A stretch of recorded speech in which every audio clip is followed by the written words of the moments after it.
On my stepson's 18th birthday, he handed me a half-eaten slice of German chocolate cake and a manila envelope and said, "It's time you moved on, Jack." My wife held up her phone recording and somebody at the table laughed. I just smiled, signed the divorce papers inside, and walked out of my own family dinner. The AC rattled above our heads. The smell of burned French fries drifted in from the kitchen. Marcy sat across from me in her sparkly blue blouse lipstick, perfect, one hand on her wine glass and the other on her phone, glancing down every few seconds to see if anyone had liked the little video clip she just posted. To her left sat Ethan, 18 candles worth of attitude, and Kalan hunched over his own phone.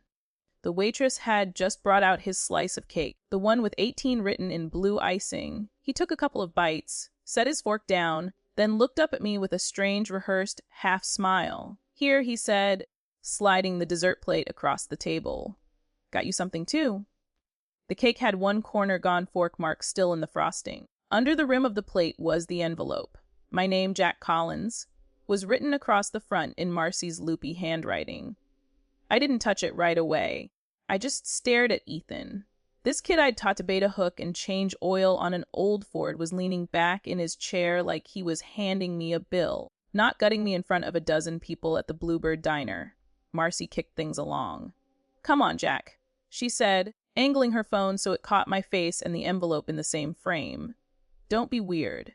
It's your turn to open a present from all of us."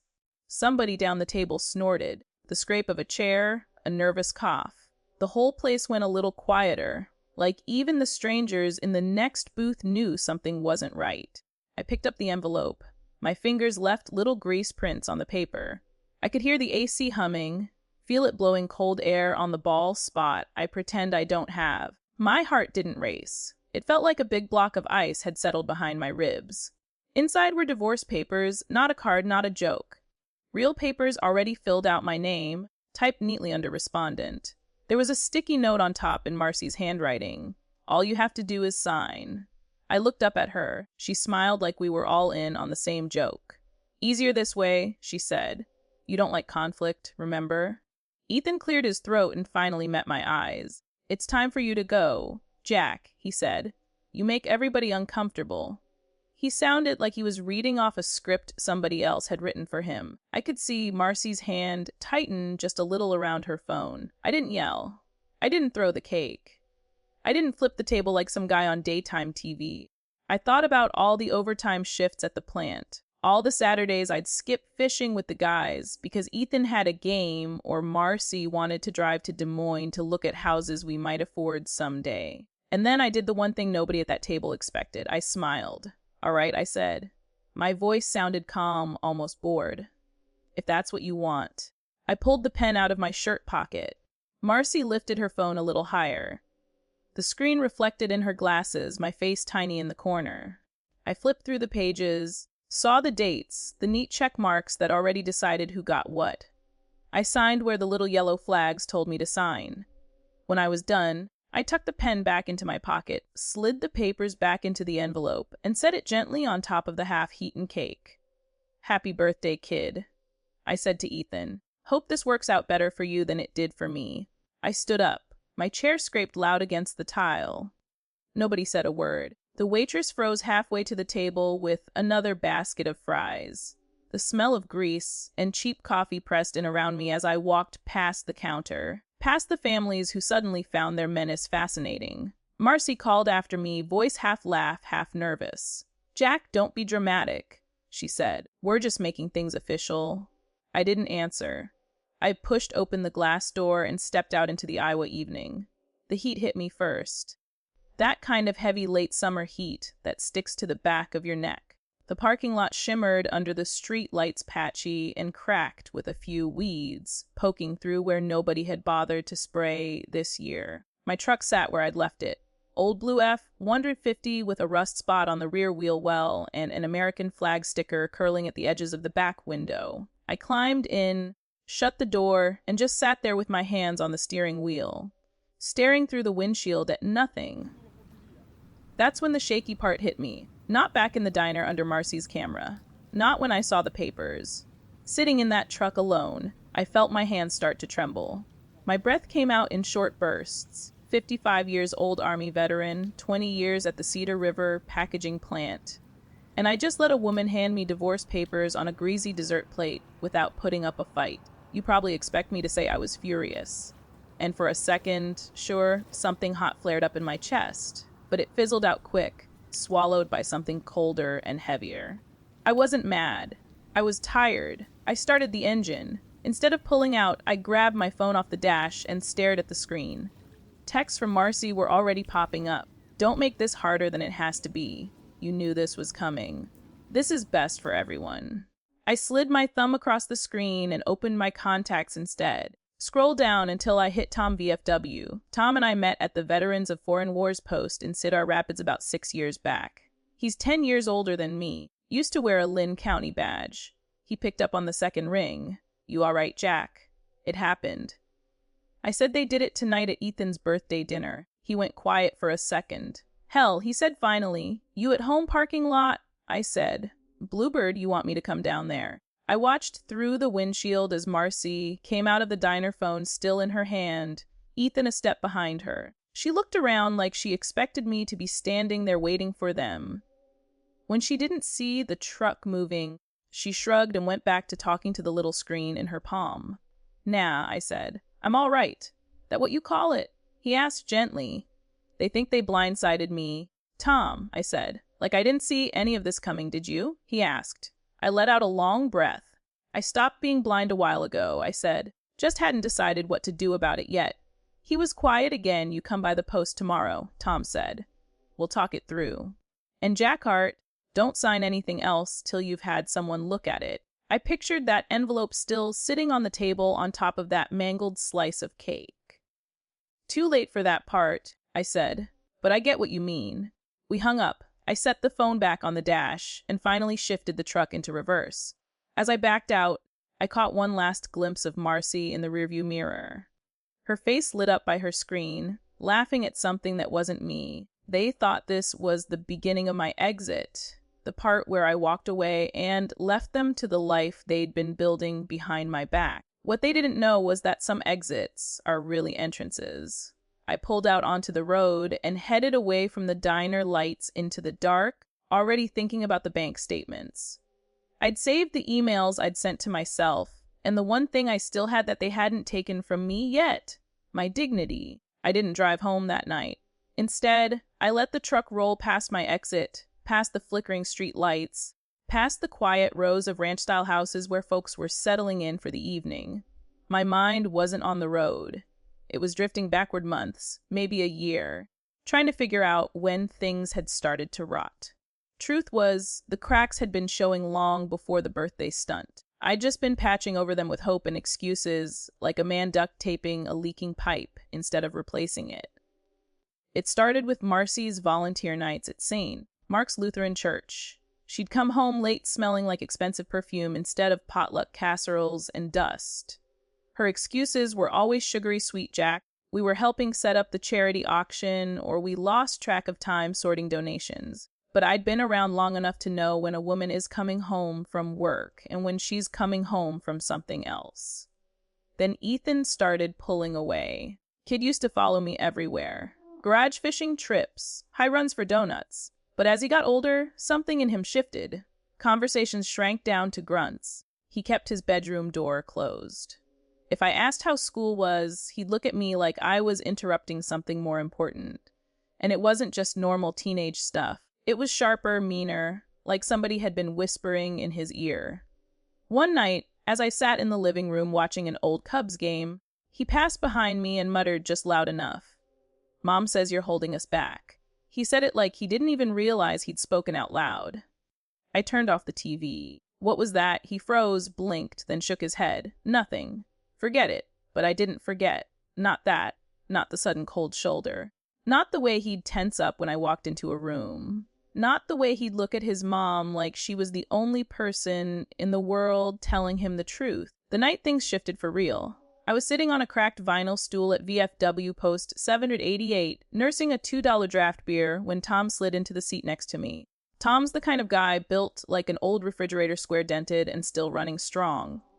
He hung up his badge years ago, but the way he studies people never changed. He could see something was eating me alive. "You look like a man chewing glass," he said. "Just tired," I answered. He snorted. "Nobody looks that tired unless a woman's involved." I laughed, but it came out thin. Tom leaned in. "All right, tell it to me straight. What's going on?" I told him about the late-night volunteer shifts, the coldness from Ethan, the way money seemed to evaporate from our shared checking account like water through a cracked bucket.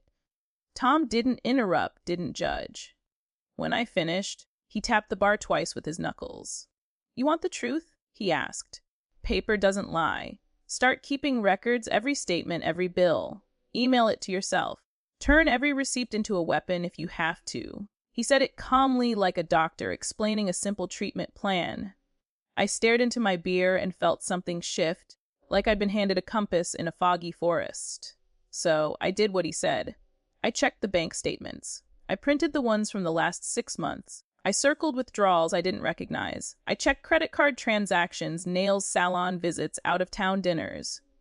I emailed it all to myself. Then one cold Wednesday afternoon, I hired a private investigator. It felt wrong, like betraying my marriage. But deep down, I already knew Marcy had crossed the line. I just needed proof so she couldn't twist the truth. Later, the PI met me behind the VFW, handed me a manila folder, and said, "You might want to sit down before you open this." But I didn't sit.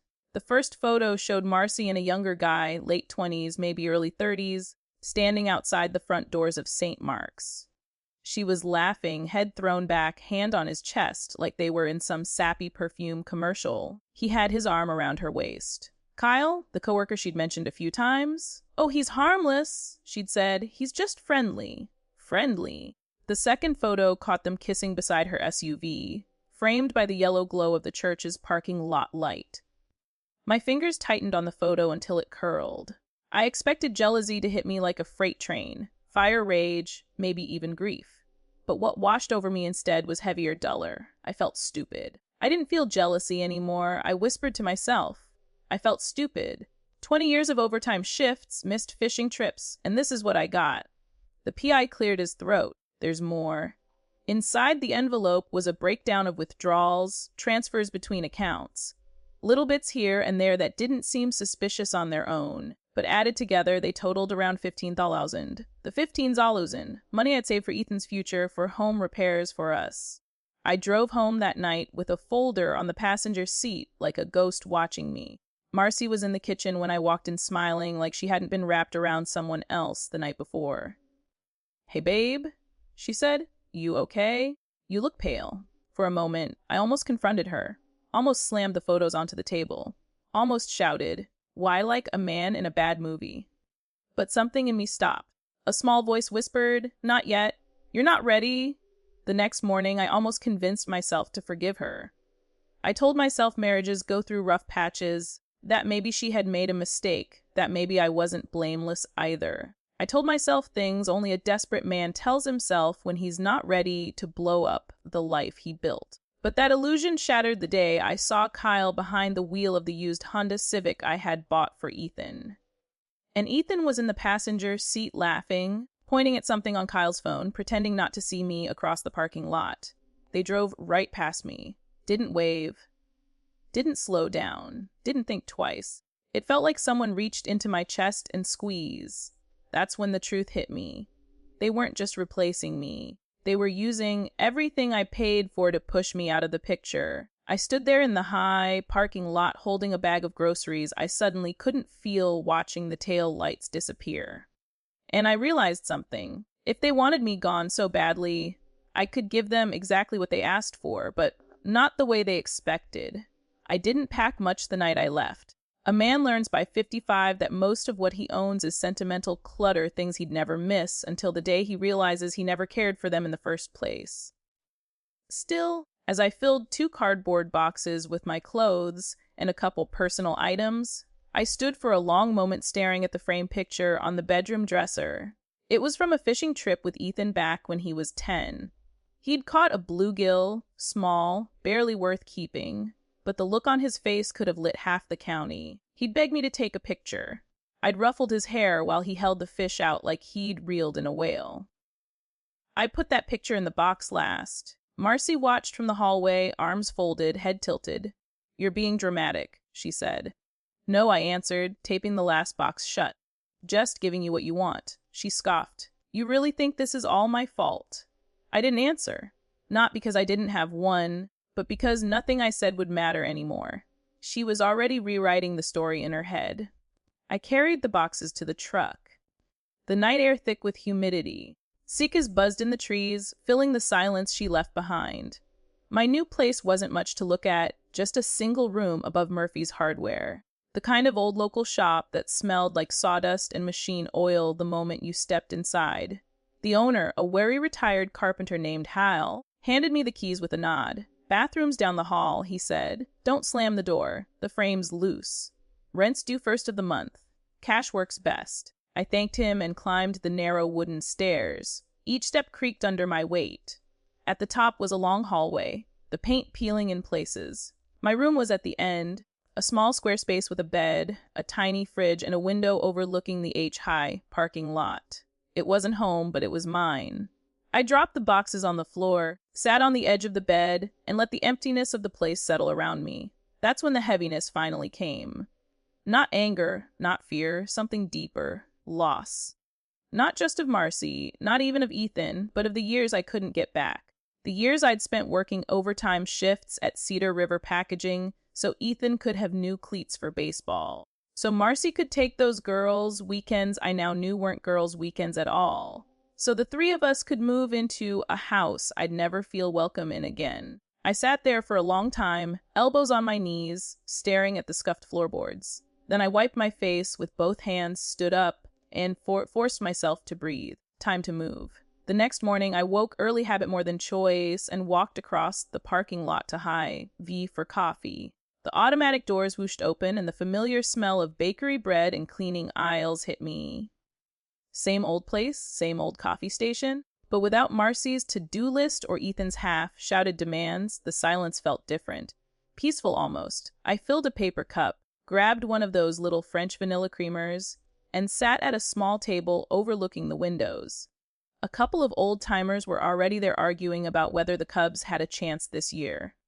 A woman in a bright green Hy-Vee vest was stocking shelves, humming without a care in the world.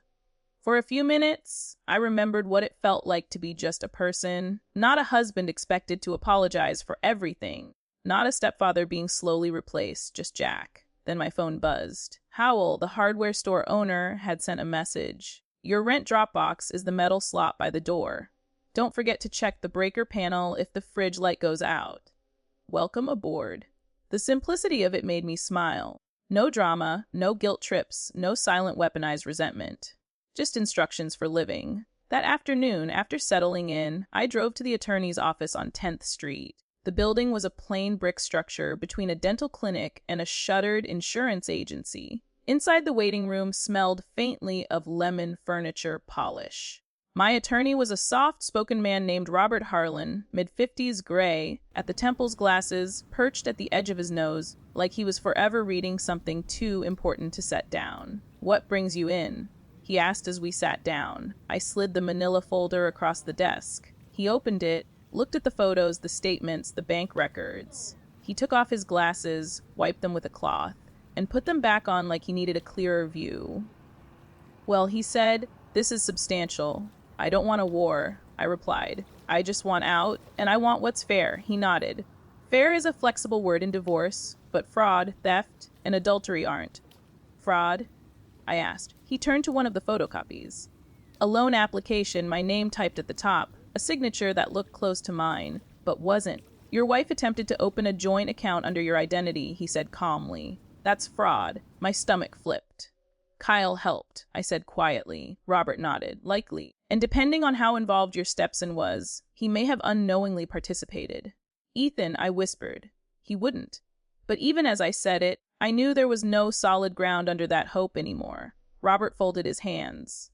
We'll gather more evidence, but understand this. You're in a much stronger position than she probably expects. I leaned back in my chair, feeling the truth settle in. So, what now? We build a case calmly, methodically. No emotional outbursts, no confrontations. Let the documents do the talking. I thought of Tom's words, receipts don't lie. Robert continued, if you want to protect your Stepson from legal fallout, we can do that.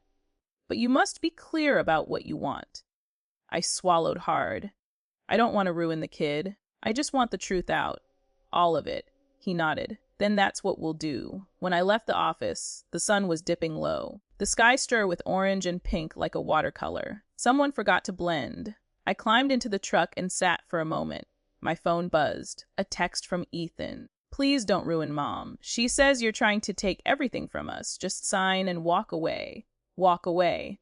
Funny how people want you to walk away, but only after they've taken everything they want. I didn't reply. As I drove toward VFW Post 788, my phone buzzed again, but this time it was a call from Robert. He spoke carefully like he knew the weight of every word.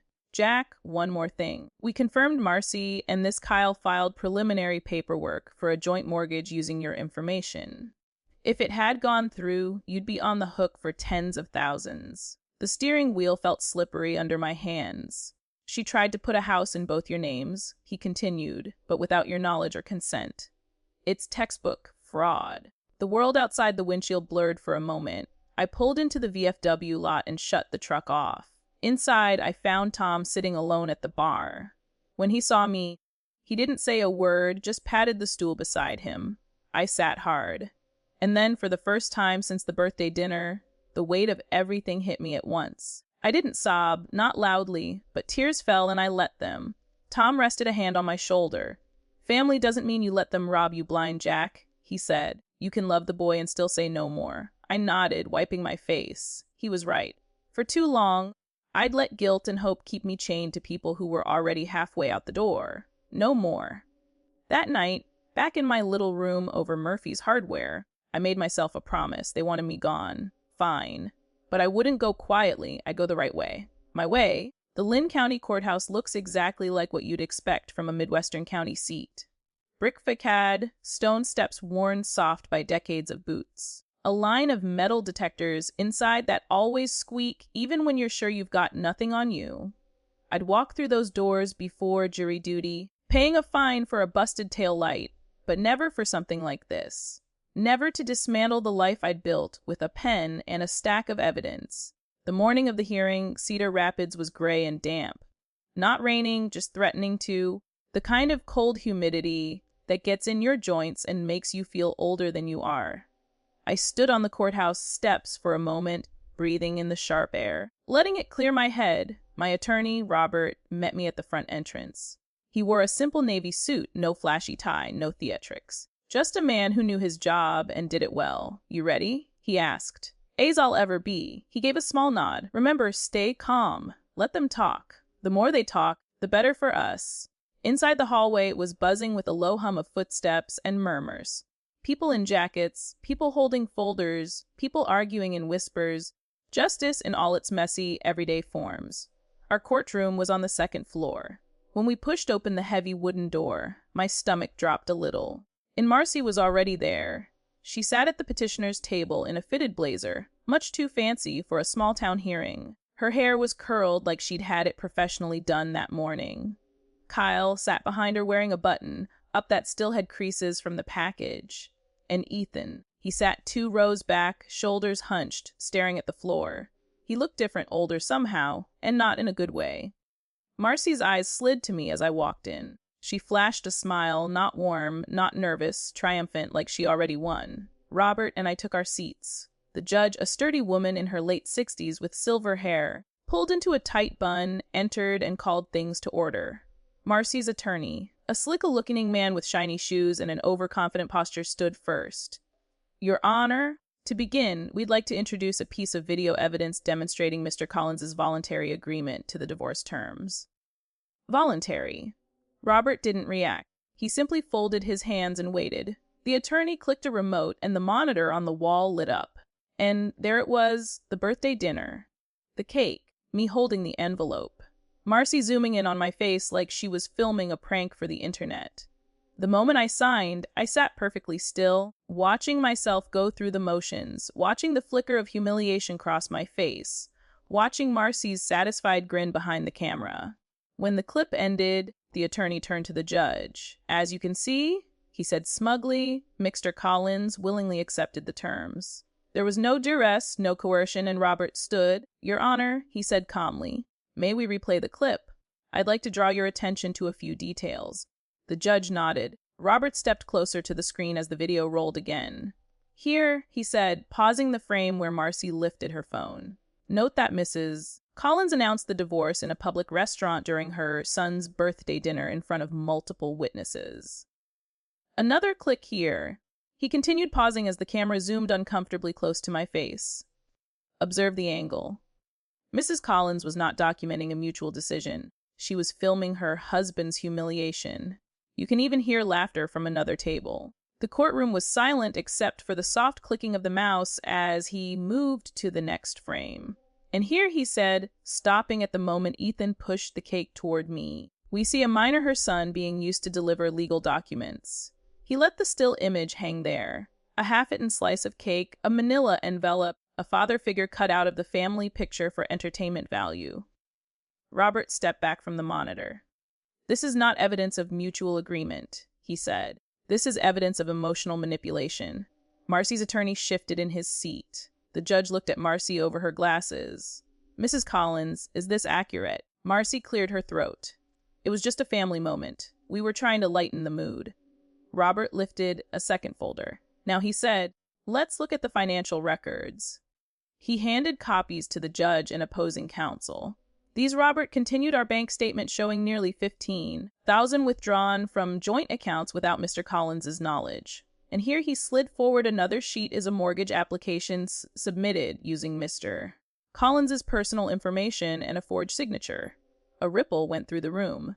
Even Kyle shifted uncomfortably. Marcy's attorney jumped up. "Objection. That hasn't been verified." "It has," Robert said, holding up a notarized affidavit by the issuing bank. The judge examined the paper skeptically. "Mrs. Collins, would you like to explain why your husband's signature appears on a mortgage application he didn't submit?" Marcy's face tightened.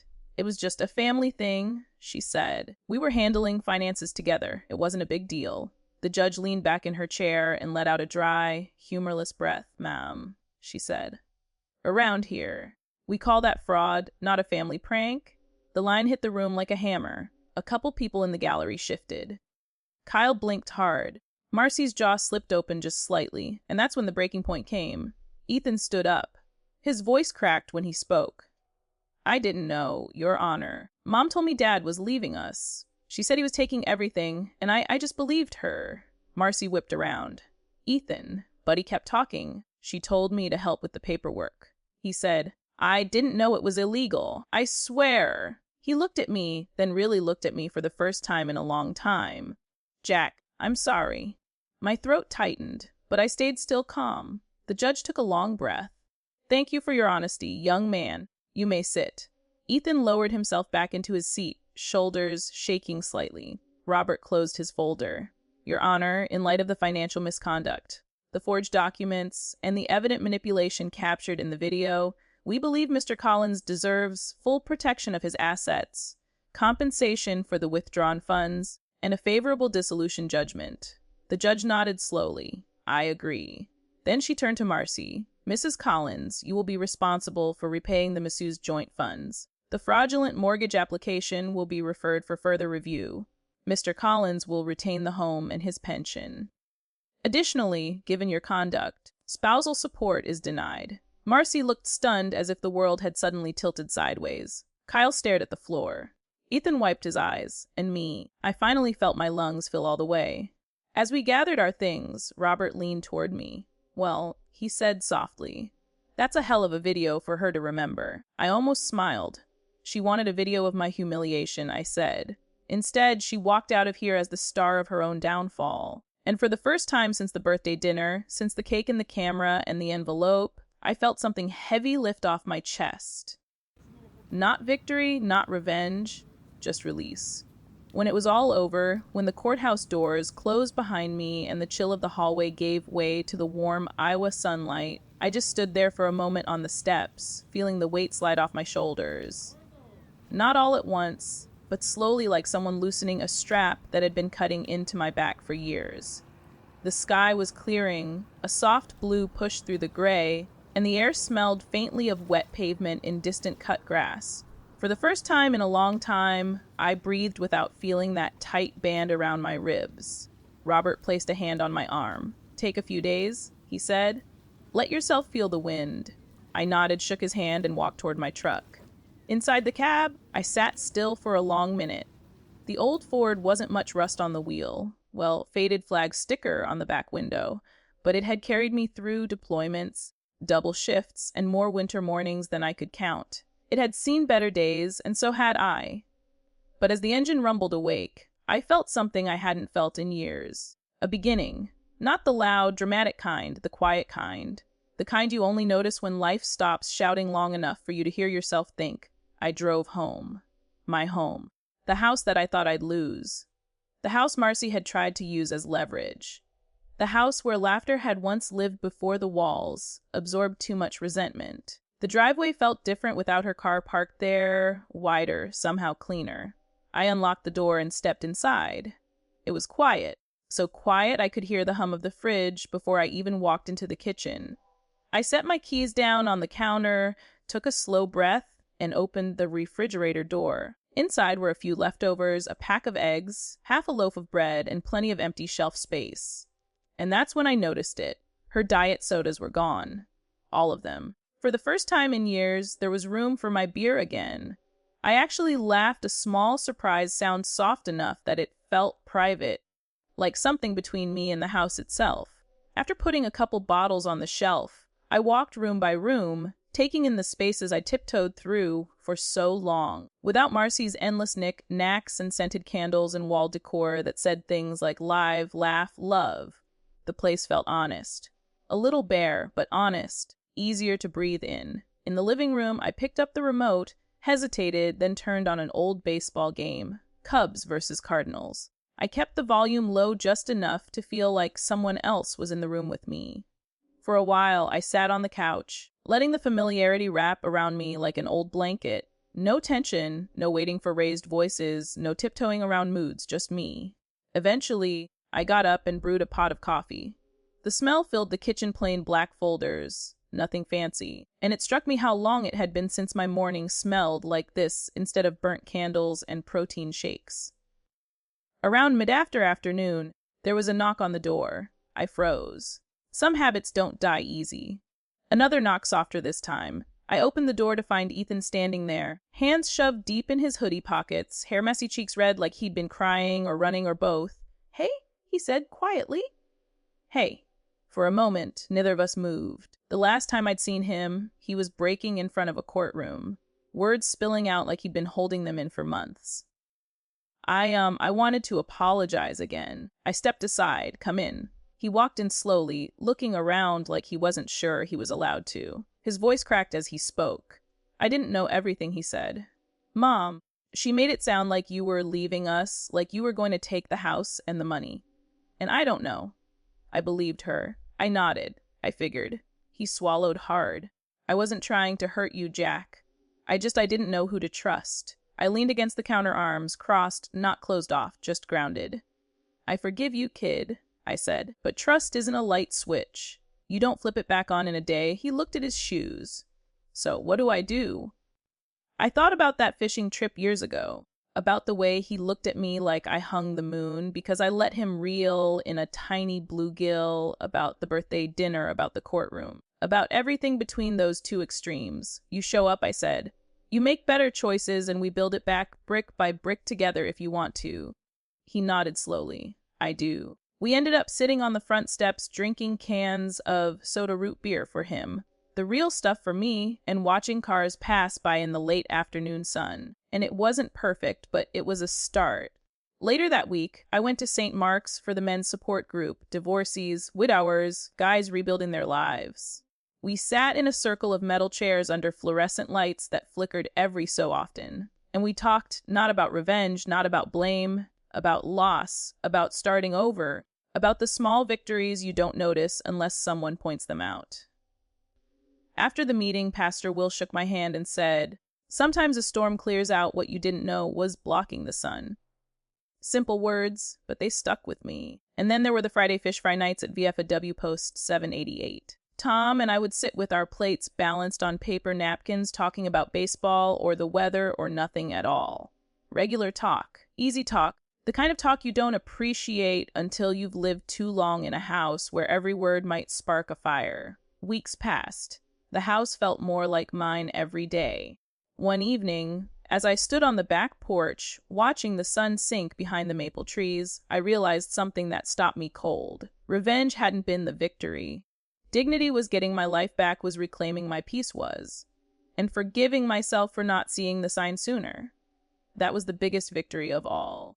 I'd spent years walking on eggshells, giving more than I had, shrinking myself to keep the peace.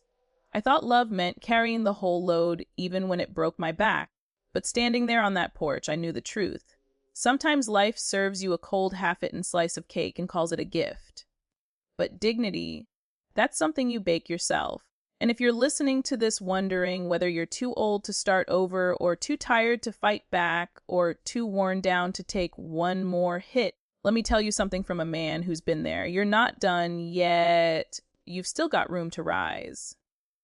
And if my story gave you even a little strength, if it reminded you of your own worth, your own backbone, your own right to peace, then stick around. There are more stories like this. More rebuilt lives, more quiet victories. Because sometimes the best revenge isn't loud. Sometimes the best revenge is simply becoming yourself again.